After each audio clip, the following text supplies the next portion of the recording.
ఎలా ఇస్తారో నేను చూస్తాను, హామీలు ఎలా నెరవేరుస్తారో అది చూస్తాను. మొదలు పెట్టారు. అసలు నీ బాధ ఏంది జగన్మోహన్ రెడ్డి?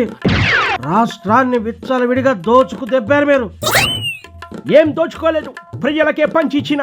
అందుకేనా 11 సీట్లు ఇచ్చింది ప్రజలు మీకు. అది ఈవీఎంల కుట్ర.